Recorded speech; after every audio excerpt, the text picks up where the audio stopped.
Okay, related rates are usually a type of word problem in which there is some sort of relationship between two variables, and one of them is changing, and so the other one is changing.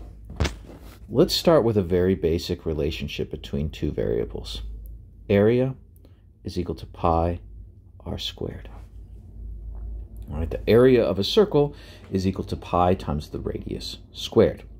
Now, from that, we could make a chart, right? We could have a chart giving the relationship between the radius and the area. When the radius is equal to 1, the area is pi. When the radius is equal to 2, the area is 4 pi. When the radius is equal to 3, the area is 9 pi. And when the radius is equal to 4, the area is 16 pi. I want you to notice what happens when the radius climbs by one value, right? Each of these instances, the radius just goes up by a value of 1, right? But the area goes up by much larger values. Here the area goes up by 3 pi. Here the area goes up by 5 pi. And from 3 to 4 for the radius, the area goes up by 7 pi. Right? So the area changes at a different rate than the radius, depending on the values of the radius. Okay. Different shifts in radius lead to much different shifts in area. What related rates problems are going to do, they're going to have two variables that are related, and one will be changed in one way and one will be changed in the other way. The key to understanding these is we want to think of A and R as functions of time. So that would mean we take this relationship, A, the area is equal to pi r squared, and we treat it as something that's changing over time, and then we're going to take a derivative with respect to time of that. And we get dA over dt, the derivative of the area with respect to time, is equal to 2 pi r times dr over dt. And so if we know how the radius is changing over time, we can use that information to figure out how the area will change over time. Okay, we're going to start by just looking at some of these problems, and you'll see how they work. So let's take a look at our first example. Gasoline is pouring into a vertical cylindrical tank of radius 3 feet. When the depth of the gas is 4 feet, the depth of the tank is changing at 0.2 feet per second. How fast is the volume of gasoline increasing at this instant? Okay, so we have this tank, right? We're filling this tank, and it's, you know, a 3-foot wide tank with radius 3 feet here, and we're filling it, and the gas gets to a level of 4 feet. And at that point, the height, right, the height is changing 0.2 feet per second. And we're asked to find the change in the volume at this instant. Okay, the way we do that is we go back to not something that is time dependent, but something that is universal. That is the equation for the volume of a cylinder. It is pi r squared h.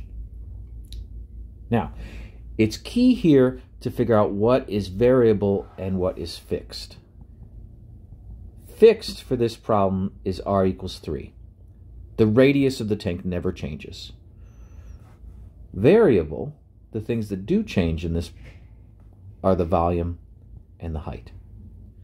Since the r is fixed and immutable at 3, we can just plug that in. So v is going to be 9 pi h. So this is our relationship between height and volume, right? Every time we do one of these related rate problems, we are going to want a relationship between two variables. And it needs to be one of the variables that we're given the rate for, right? H, we know dH dt is 0.2 feet per second at some point, right? Now we need to find the change in volume at a certain point. Okay, so we have the volume is 9 pi times h. These are both changing with time, so we can take the derivative with respect to time. So this is an implicit differentiation with respect to time. We get dv over dt is 9 pi, h goes to 1, and then we're left with dh over dt. Okay, now after we've taken the derivative, we're now ready to use dh over dt.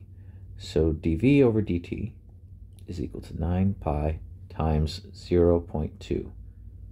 So this is going to be 9 pi times 2/10, and this is going to be 18 pi over 10 cubic feet per second.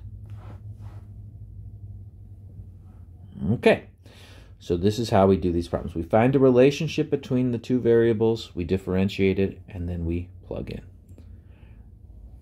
Let's do another one, and then I'll make a general note here about these problems.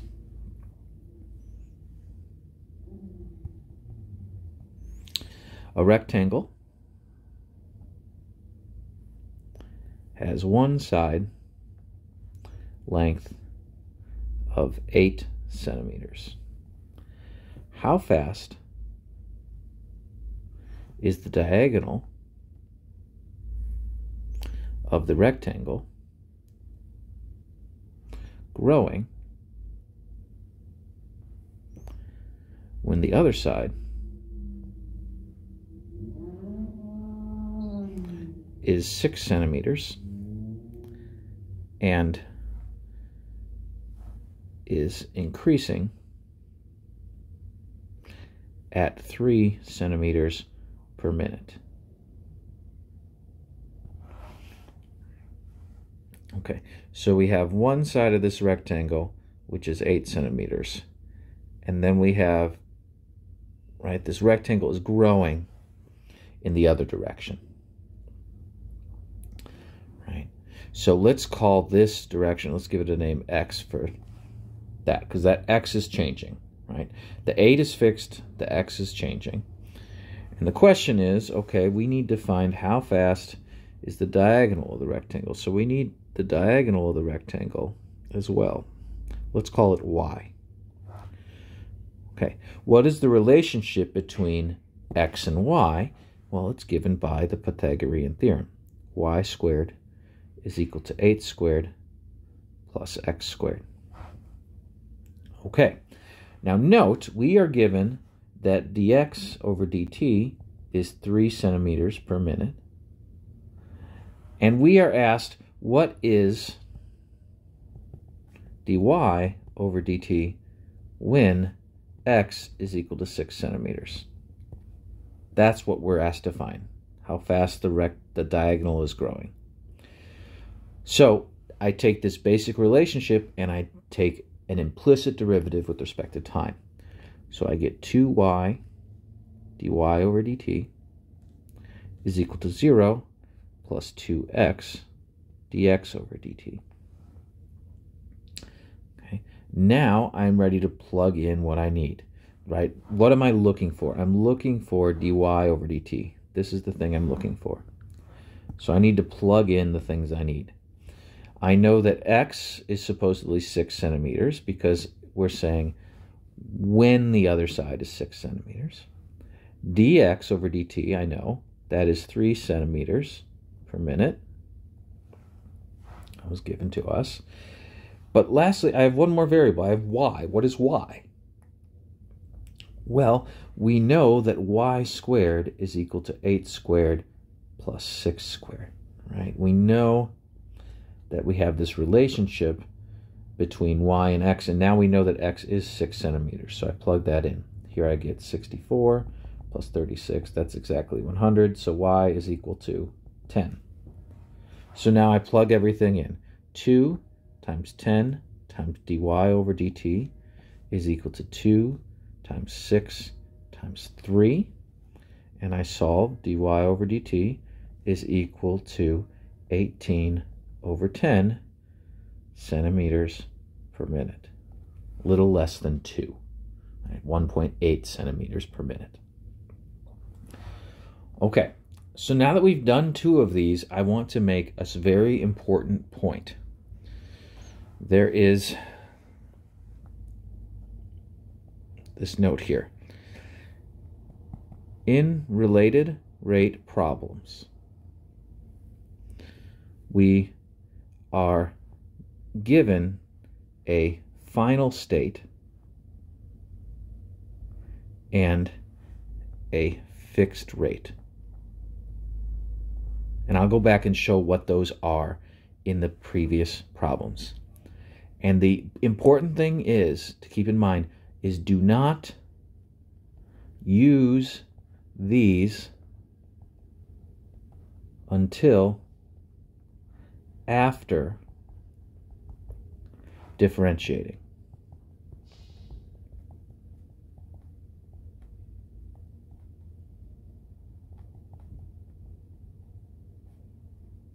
Okay, you cannot use the final state and the fixed rate until after differentiating. So what do I mean by final state and fixed rate? Let's start with final state. In the first problem that we did, the final state was the depth of the gas is at 4 feet. In the second problem, the final state was the other side is 6 centimeters. What do I mean by the fixed rate? In the first problem that we did, the fixed rate is 0.2 feet per second. In the second problem, the fixed rate is 3 centimeters per minute.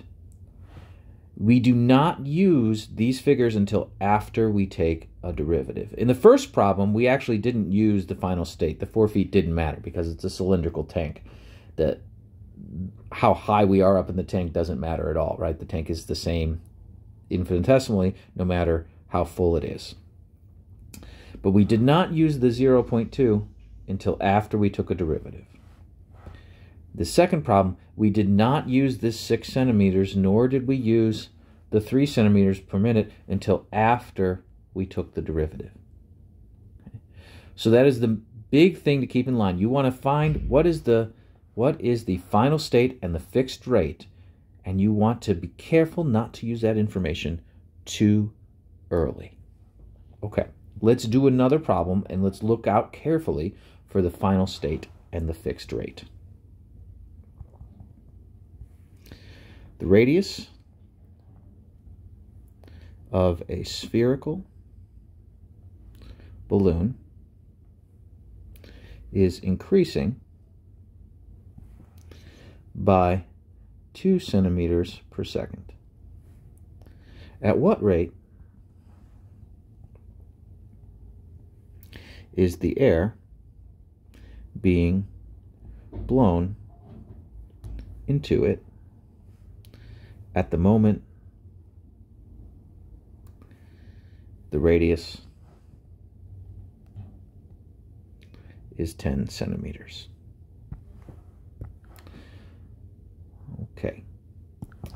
The radius of a spherical balloon is increasing by 2 centimeters a second. At what rate is the air being blown into it at the moment the radius is 10 centimeters? So what is the final state for this one? The final state is the 10 centimeters, right? It's changing over time, but the final state where we're evaluating things is 10 centimeters. And what is the fixed rate being given in this problem? The fixed rate is the radius increasing at 2 meters per second. So we do not want to use those values until after we differentiate. Okay, so we have a balloon, right? We have a radius, it's a spherical balloon, and we need to know the volume, right? The volume of a sphere. Well, the equation for the volume of a sphere is 4/3 pi r cubed. Now there's the relationship between the volume and the radius. We are given things about the radius, and we want to know the rate of the air being blown, which is related to volume, right? So there's our two variables. Now we have a relationship between the two. We now differentiate before we use the final state and the fixed rate. We differentiate this with respect to time. dv dt is equal to 4 pi r squared times dr dt. Now, after we've used taken the derivative, now we're allowed to use the fixed rate and the final state. dv dt is what we're looking for, right? That's the thing we're trying to find. And now we plug in our things here. Now we got 10 centimeters for the radius, and we have 2 centimeters per second for the dr dt. Altogether, right, this is 800 pi cubic centimeters per second. Okay, so remember, don't use the final state and the fixed rate, and you're looking for some sort of equation that relates to quantities that you're interested in. All right, good luck with the worksheet.